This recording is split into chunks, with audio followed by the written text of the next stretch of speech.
We have FLL and Sorry. FTC. Oh, I consent. There we go. So we have FLL and FTC coming up in fact, actually FTC is going to be our first one out of the gate in mid-November with our league events. And then of course, FLL, we're going to run like we normally do right at the beginning of December. It'll be great. And then of course, FRC kickoff and we're planning on a full set of FRC events. So lots of opportunities for all of us to be able to contribute and to participate with our friends and our teams and really make some impacts on some lives. So with that, I'm going to turn it over to, okay, I don't know what her name is now. It's either Adrienne Rimey or Adrienne Collins, the newlywed. Yes, it's Adrienne Collins. I guess I'm not used to, so I have my old name on here, but I'm still getting used to all of that. Anyway, so welcome everyone. We're really happy to have all of you here, and like Kevin said, we're excited. I am so ready to start seeing people face to face. The Zoom thing is great. I can at least see faces, but last year running events online, as great as it was to be able to do something, I'm a people person, so I really missed the interaction with all the people and the students and everything. So we're excited to get back to normal.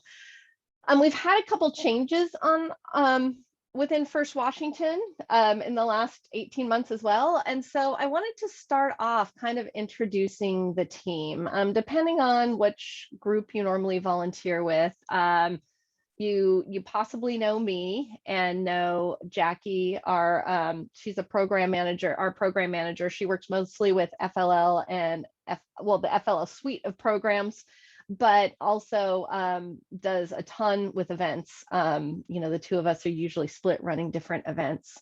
And you also probably know Kevin Ross, who was just speaking.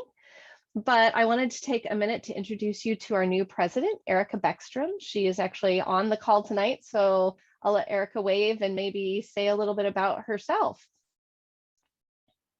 Absolutely. Thanks, Adrienne. I'm just so excited to be part of First. As I refer to it, I'm sitting on this side of the desk. I've been on this side of the desk after having served on the board for about 5 years in a variety of roles. Prior to that, I was an executive in corporate America, primarily technology. But what gives me the most joy is being part of this organization. And to Adrienne's point and to Kevin's opening commentary, we're all so excited to at least be able to jumpstart this year. So thanks for the opportunity to say a quick hello to everybody. I'm excited to meet you all in person and look forward to getting the season started. So thank you for all being here tonight. And next, I wanted to introduce Mara. Mara Keeley is our new volunteer success and experience manager. And so many of you will get to know her very, very well because she, for those of you that volunteer at events and everything, you'll be hearing a lot from her. So Mara, why don't you introduce yourself? Yeah, hi everyone. My name is Mara Keeley. I've been here for about almost a month now, I think. I'm really excited to get to meet you all in person. I think it'll be an exciting year that you will all get to go back to in-person events, and I'm excited I'll get to meet you all there, and I hope to get to try every single role. Kevin had me building a robot this past Friday, so I'm feeling ready to work. So I'm excited to meet you all.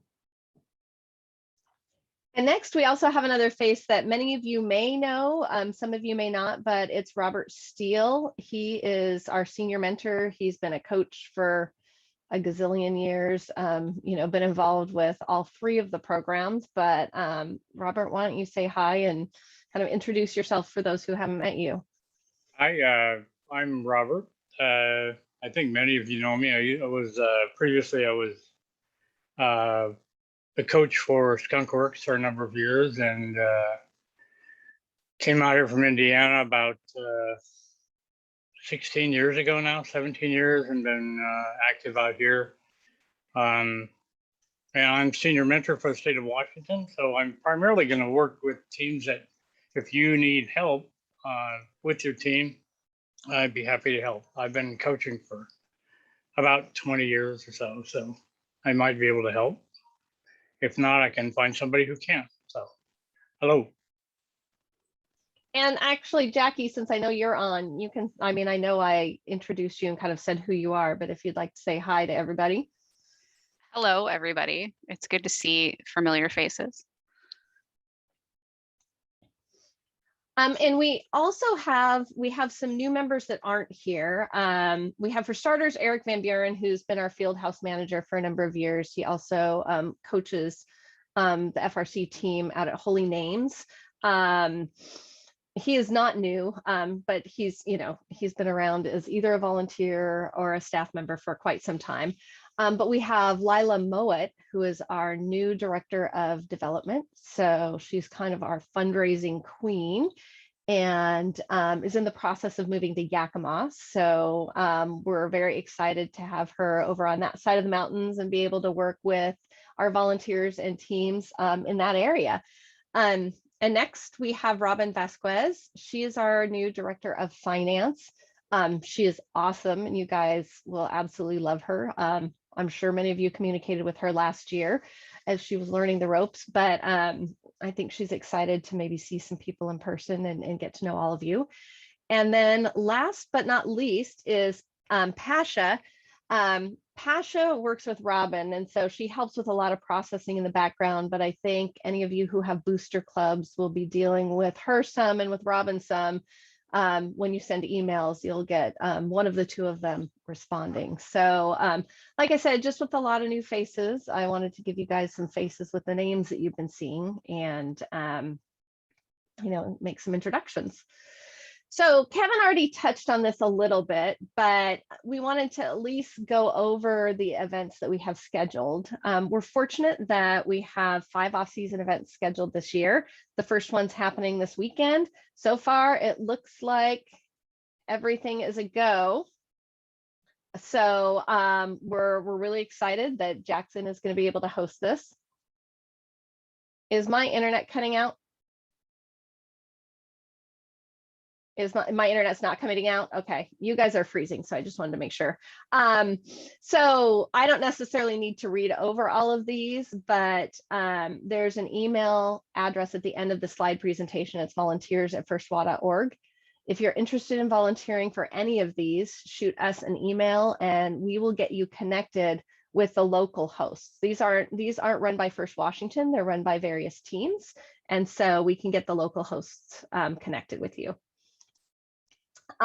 Next, as Kevin said, we're moving on to our first Tech Challenge events. We actually have our first in-person event since March, this Saturday. It's our FTC kickoff. We have a small group of teams that are showing up, and we'll have a remote kickoff later in the day. But here's the actual event weekends.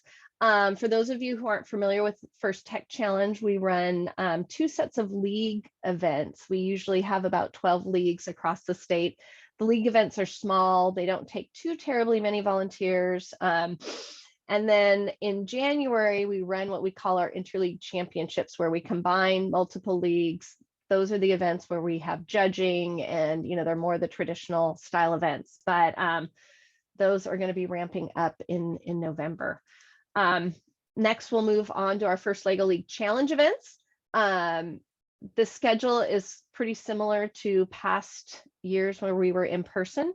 Our first set of qualifiers will be December 4th and 5th. Our second set will be the 11th and 12th.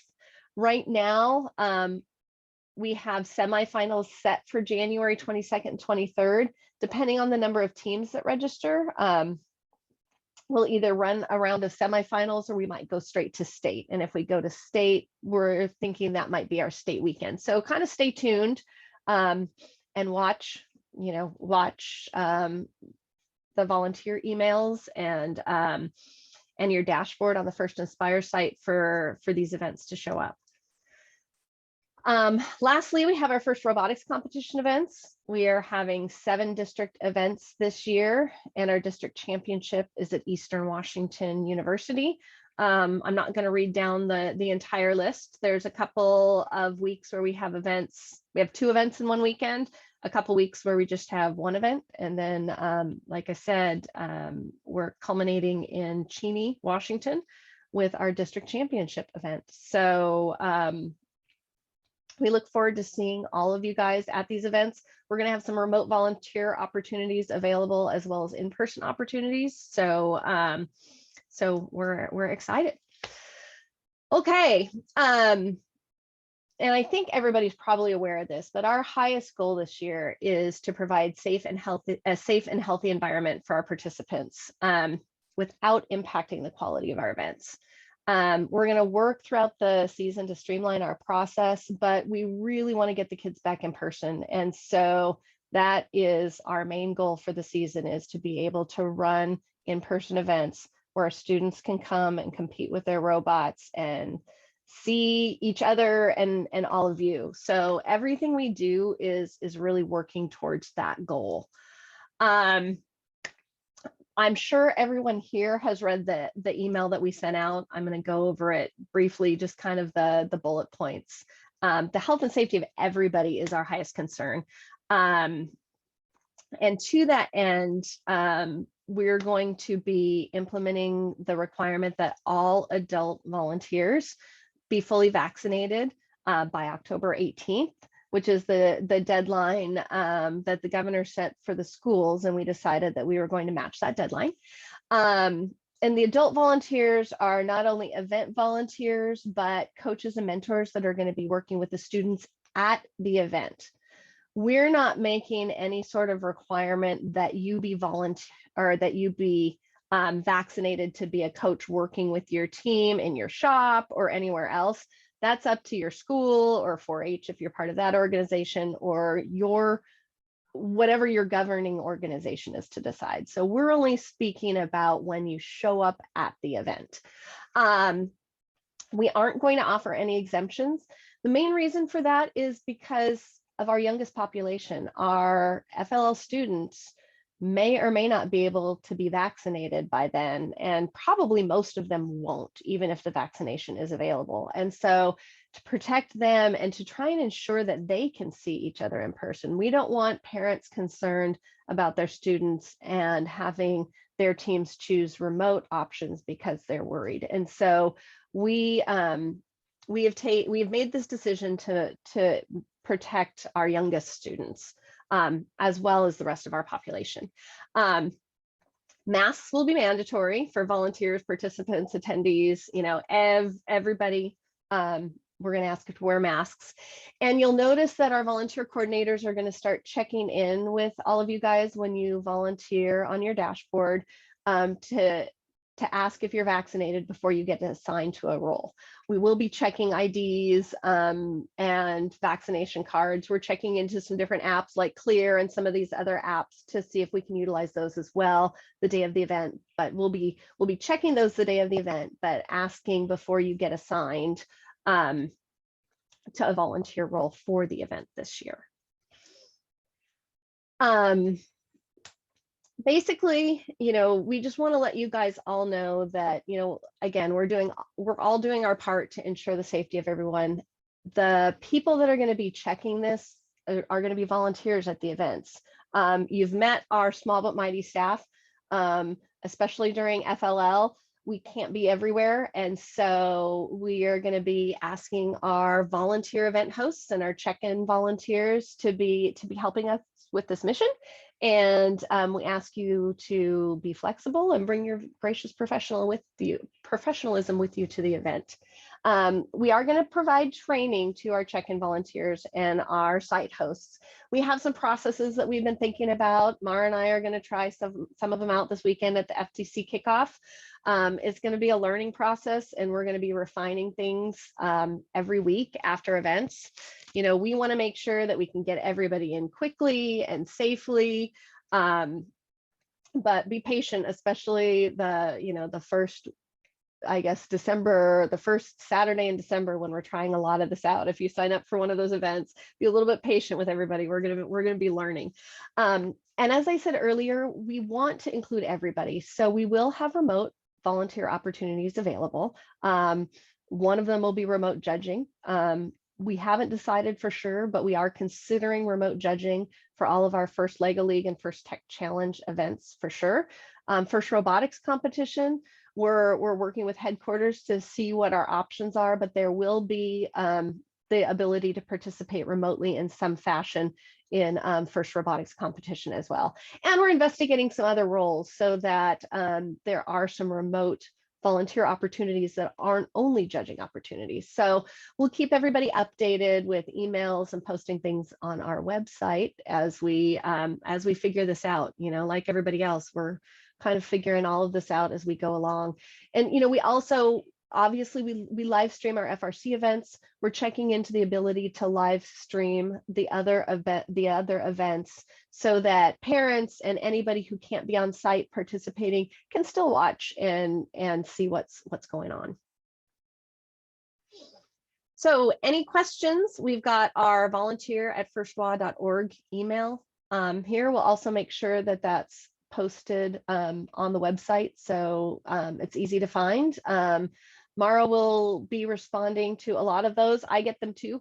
So between the two of us, you'll get a response to any questions that you may have.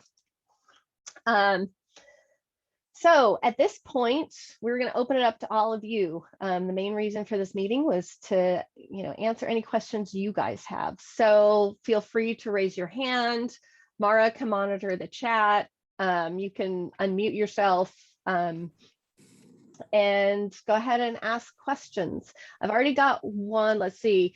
Dates for FLL Explore. We do not have those dates yet. And so we will post those as we get those figured out. Those are usually done in conjunction with other events. Right now, we're leaning towards still doing that, but if size is an issue, we can completely segregate those specific events, or we might decide to separate them from the larger events to make sure that, that we keep everybody safe. I have another question I can see about our competitions going to be limited in size. I'm sure that yes, they are. We haven't determined the size limits yet. We aren't ruling out allowing spectators at the events. We're just going to have to wait and see. So keep watch of emails and our website, because we're going to be announcing that information both to coaches and to volunteers. And sometimes it might be relatively close to the event because we might have a plan in place now. And depending on what happens, if numbers go up or if something happens close to the event, we might allow more spectators or we might have to make the event smaller. Adrian, there's a question up above those as well. Will you be requiring eligible team members to be vaccinated to help provide a safer atmosphere? You know, we aren't requiring any students to be vaccinated at this time, though I would say we encourage everyone to be vaccinated. So, but at the moment, we are not requiring students to be vaccinated. If spectators are allowed, will they have to be vaccinated? Not necessarily, but their access will be limited. And we'll talk, we're still working out a process that's manageable for our volunteers that that protects everybody. So at this point in time, we don't have that process fleshed out yet. And if we can't flesh out a process that we feel will keep everybody safe, then we will limit volunteers. So so at this point, I don't have any more information than that. You guys feel free to unmute.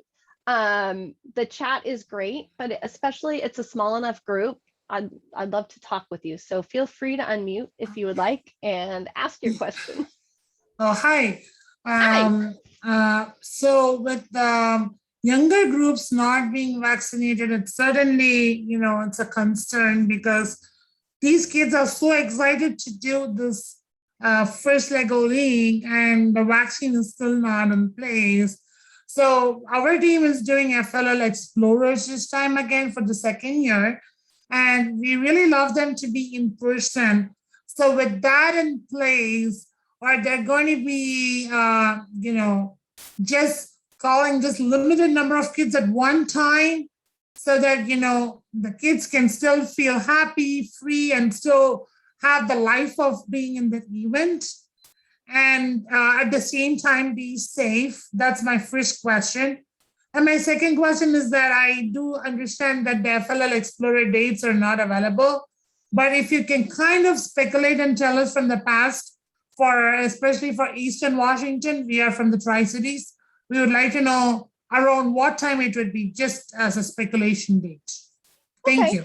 Yeah, the FLL Explore events, I think it's safe to say that we'll probably be restricting the size more with the younger events in general, and spectators and things like that to keep the younger children safe. And so I expect the size of our FLL and FLL Challenge and Explore events to likely be smaller than potentially the events with the older students. Now, Jackie is our partner for FLL. So I'm actually going to ask her to unmute, and she can just give you an idea of the timeline for FLL Explore. So as Adrian said earlier, most of the time, in most years, our FLL Explore events are held in conjunction with either FLL Challenge events or First Robotics Competition, FRC events. We are still leaning towards that hosting method, I guess, and having the events at the FLL Challenge competitions and at the First Robotics competitions. But like Adrian said earlier, it's really going to depend on whether or not we're limited by number of participants and size of the events. If we are, it would probably be a better idea and a safer idea to have those competitions separately. And we are going to, if we're able, be offering both in-person and remote options for FLL Explore. Thank you so much, Jackie, and thank you so much, Adrian. That was a great answer. Thank you. That's very reassuring for the kids because they keep asking when the events are, and to keep up their motivation going. Thank you so much. Thanks a lot. And if you want to be in the lottery to be considered for the World Championship, to be present in World Championship in the Expo, for them to come in person for the Expo, what is the way? How do we get our team registered for the lottery? How does it work?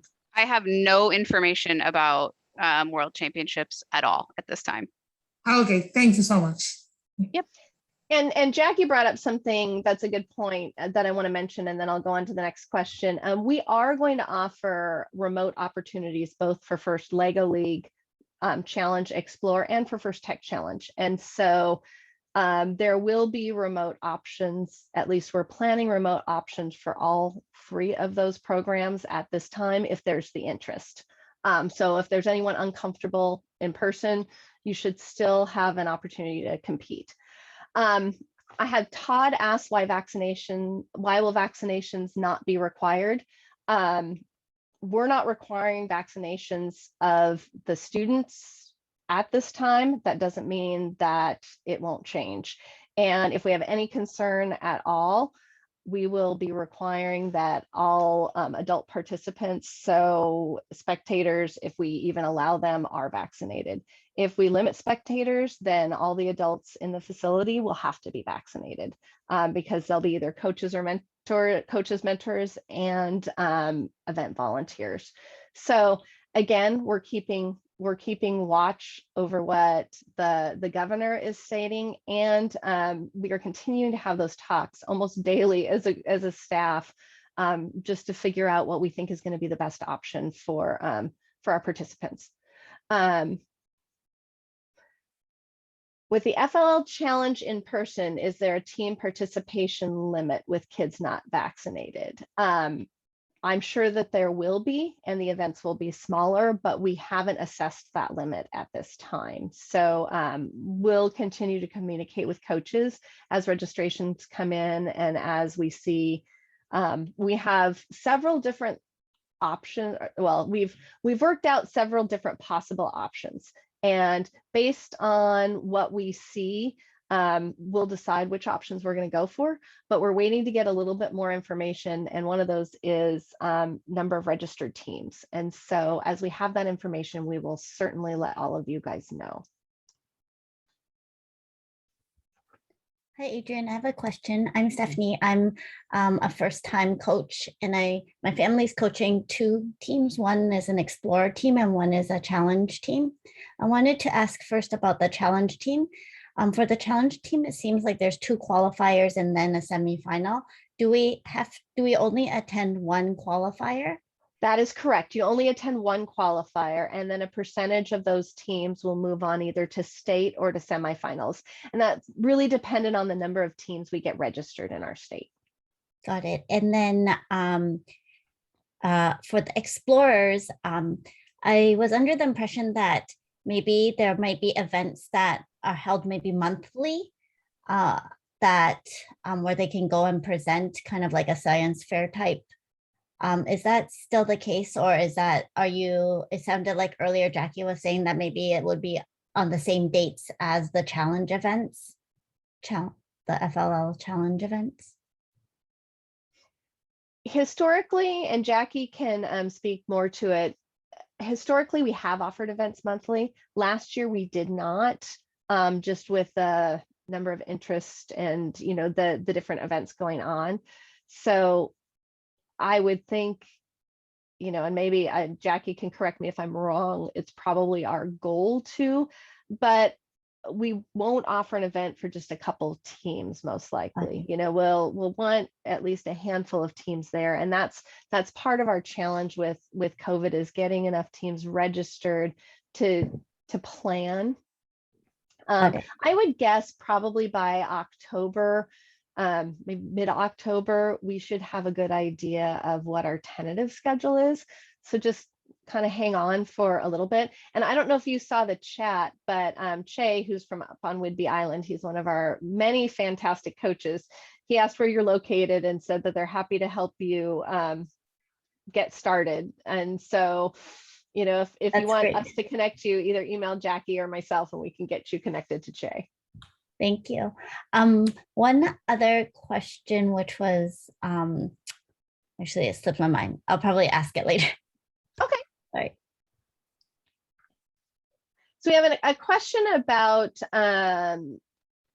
about referees, keeping the referees safe by having a robot game in a special room, which can be aired out between teams or some other way.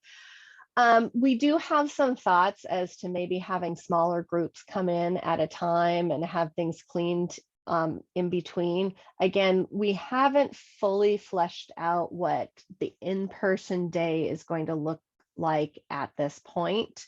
But I have a feeling that we're going to be taking a lot of input, especially from our key volunteers. Like we have, you know, our head referees, our Keeley judge advisors, people like that. And so we're going to reach out to a lot of them to try and make sure that we can provide the safest experience possible for those who are in person.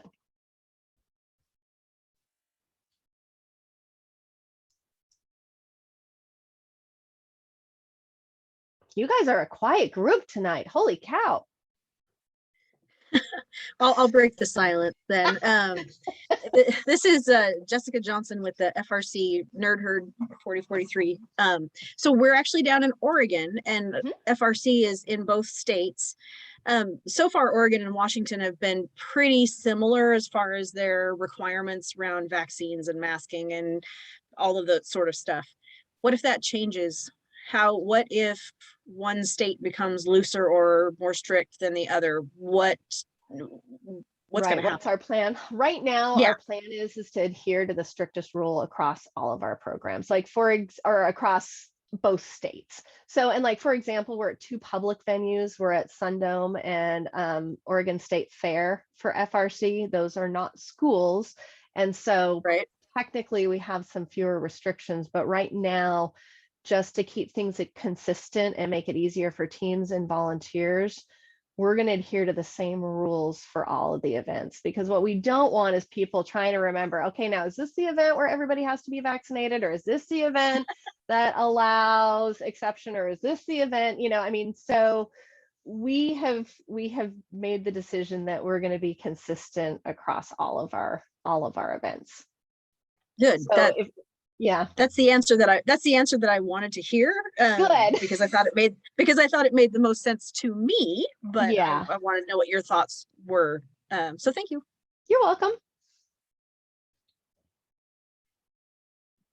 Adrian, I remembered my question. I wanted to ask, how do we make sure we're registered for an event? How do we do that? I'm going to let Jackie answer that. So, Stephanie, in October, around October timeframe, you will get a registration survey from me that will allow you to select what event you would like to attend. Got So it. that's how you register for the event. All right, thank you. Yep.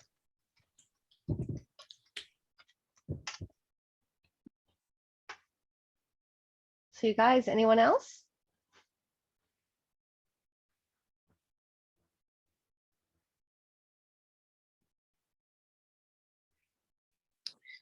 I have a question. This is our first year participating in FLL. And how many teams are typically there in FLL? So that's question one. And second, since I'm a mentor and coach for the team, is it possible for somebody who's doing that to also volunteer from a timing perspective, logistics perspective, and just trying to understand that? Sure. I'm going to actually let Jackie answer those questions. I apologize. Can you repeat your question? Yeah, so my first question was typically how many teams are in the regionals for the FLL? Just ballpark number. I'm sure the number changes year to year. And second, if you're a mentor and coach for a team, can you also volunteer? And logistically, is it possible to do that? I mean, if you're participating in the event, can you also kind of volunteer at the same time? Sure. So normally in a normal non-COVID year, our events are around 33 teams. We try not to have any events that are larger than that. And we do have several events in areas that are smaller than that. This year, obviously, we're going to be looking at that and figuring out what the best number of teams, and participants is for the circumstances that we have. As far as volunteering at the event, we recommend that if coaches want to volunteer, that they volunteer on a day at an event where their team is not participating. So like if your team is participating on a Saturday, maybe you volunteer on a Sunday. We don't have many roles for coaches that their teams are at the event for them to volunteer in. So it's a lot easier to volunteer at an event that your team is not participating at. And actually for coaches, we highly recommend that you volunteer as a judge at an event that your team's not participating in, because you really get to see the other side of of the whole judging process. And it actually helps when you're working with the students to prepare their judging materials and go through their project and stuff. You get to see what the judges are looking for and the ways other teams have presented and done things. And I've heard from other coaches that it's helped make them a better coach. So. Well, that's great. Thank you. Yep. One more question. I'm coaching actually 2 teams. So is it better to have them come for the event on 2 separate days or have them compete on the same day? That is up to you. If it's easier for you to have them compete on the same day, great. If it's Okay. not, then that's fine too. Okay, great. Thank you. Will more information be released along with during the kickoff, along with the game manuals as to how scoring and advancement will work for remote remote competitors compared to like in-person competitors? I doubt that. If it is being released, I'm not aware of it. Okay. So Actually, I can help with that. no, please, Kevin. For First Tech Challenge, they should be releasing 2 game manuals on Saturday. And one of them is for in-person events and the other is for remote events. For those of you who don't know, when FTC runs remotely, each team runs as an individual on a single field. And it's usually a smaller field and such. So you will find all of that out on Saturday morning.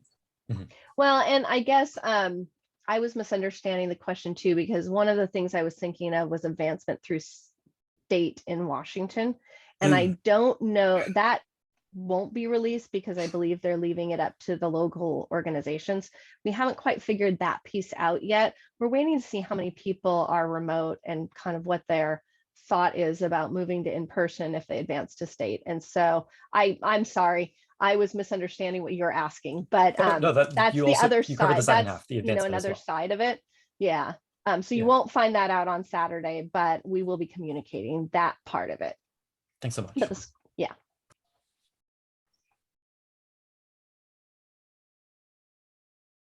And I got someone asking for FLL Challenge. Are we planning a remote tournament for teams that can't travel to in person? Yes, we are. We are planning remote tournaments potentially for FLL Explorer, FLL Challenge, and and First Tech Challenge, as long as we have the interest from teams.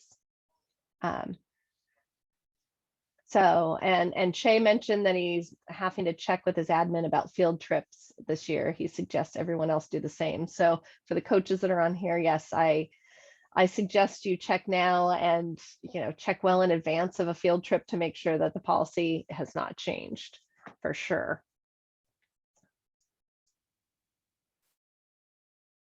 Okay, guys, anybody else with questions?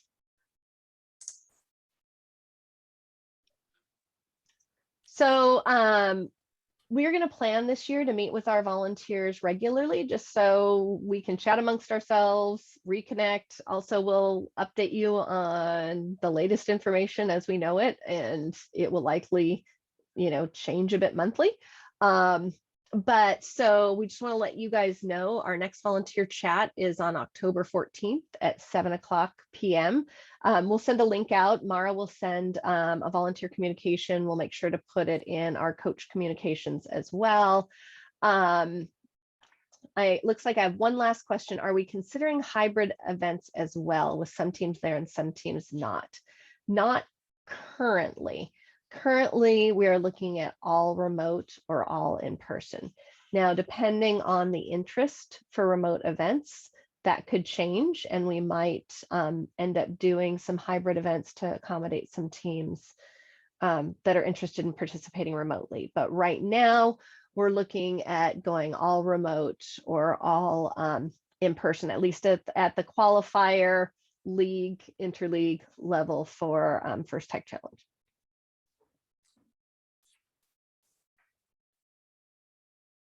Well, I guess before we go, I'd just like to, on behalf of the volunteers, I'm a volunteer, by the way, and it turns out that we volunteers outnumber the operations staff at First somewhere around 1,500 to 2. So if I want to commend our operations staff at First Washington for, I'm sorry, 1,500 to 3 at the moment. If I don't want to diss our admin folks, but the ones who are actually like working and figuring out what the program is going to work are really outnumbered. So thank you all. This does not happen without volunteers such as you. And we volunteers have an enormous impact on this program. And this entire thing doesn't work without you being our participant and being a volunteer participant. So thank you so much for being a part of that. And we miss seeing all of your faces. I can't tell you how excited I am to, even if it's a masked face, to just see faces and actually be in person this year and get to see everyone. So thank you all. With that, I will give you the rest of your evening back. Watch for, oh, somebody's asking if I can go back to the slide on FRC events. And all of this should be up, by the way. The FRC events, I think, will be up on the First website, but here you go for those that are interested.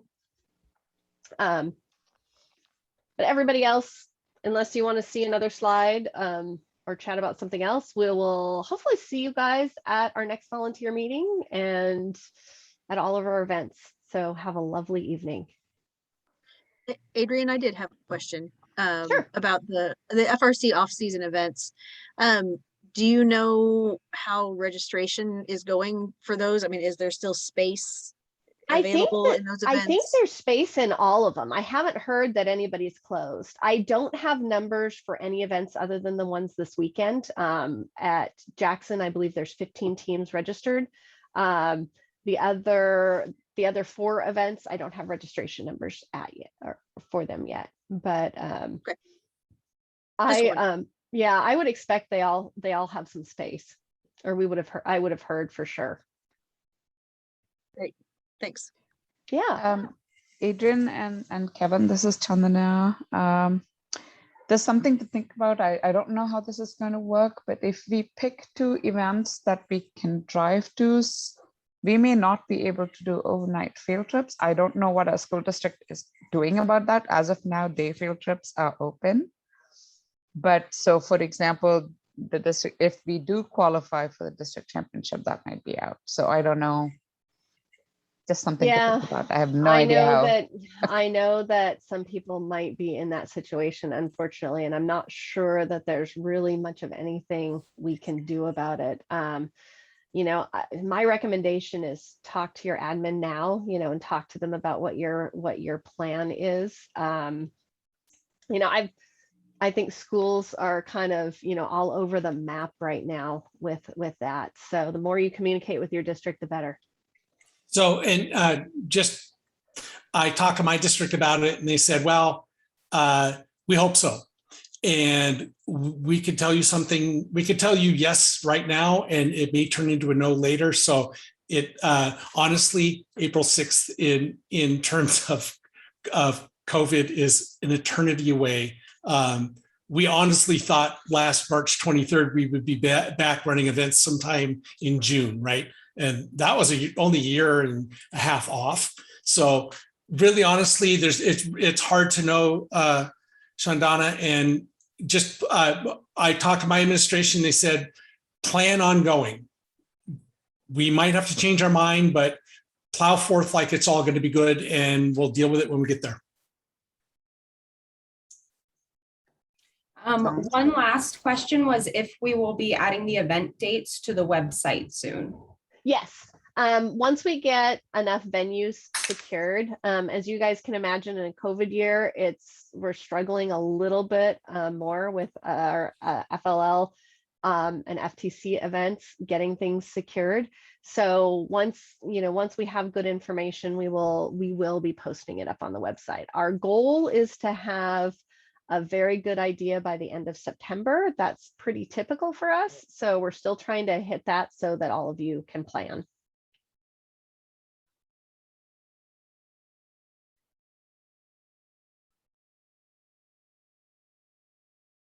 So, well, with that, you guys all have a wonderful evening. And some of you I might see this weekend, and the rest of you I hope to see at our next meeting.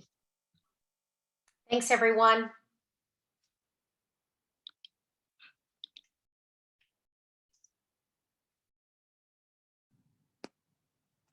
Adrian, did you want to chat? I guess we can. Yeah, I'll call you. Okay. Sounds good. Bye. Bye. I'm sitting in the McDonald's parking lot. That's how far I got. Lord. I got dinner while I was listening to everything. So that was good. You know, that's always good. Okay. Well, I will talk to you in a moment. Okay. Sounds good. Bye-bye. Bye.